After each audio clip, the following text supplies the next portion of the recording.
Pending లో ఉన్న 6,000 కోట్ల ఫీజు రీయింబర్స్మెంట్ ని వెంటనే విడుదల చేయాలన్నారు రాజ్యసభ సభ్యులు ఆర్ కృష్ణయ్య. హైదరాబాద్ ఎల్బీ నగర్ లోని హస్తినాపురం చౌరస్తాలో ఆర్ కృష్ణయ్య నిరసనకు దిగారు.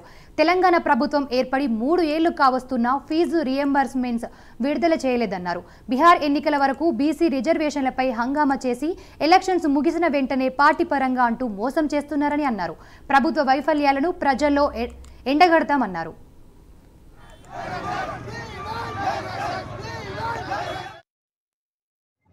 బీసీలకు అడుగడుగున అన్యాయం చేస్తుంది.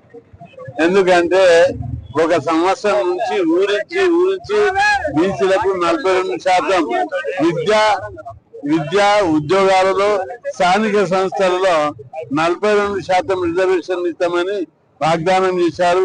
అసెంబ్లీలో బిల్లు పాస్ చేశారు. జనాభా లెక్కలు తీశారు. చివరకు నిన్న స్థానిక సంస్థల ఎన్నికల విషయం లోపల మేము పార్టీ పరంగా ఇస్తాము, ఇవ్వలేము అని చెప్పి ప్రకటించారు. మేము సవాల్ చేస్తున్నాం, సర్పంచ్ ఎన్నికలకు పార్టీ సింబల్ ఉండదు, ఓన్లీ ఇండిపెండెంట్ ఇలా పడతారు వార్డు మెంబర్లకు సర్పంచ్.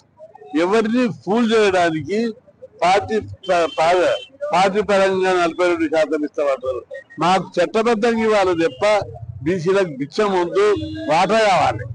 బీసీలకు వాటా ఇవ్వాలి తప్ప రాజ్యాంగబద్ధంగా ఇవ్వాలి, చట్టబద్ధంగా ఇవ్వాలి తప్ప పార్టీ పరంగా వద్దని చెప్పి మేము డిమాండ్ చేస్తున్నాము. బీసీలకు అడుగడుగున అన్యాయం చేస్తుంది.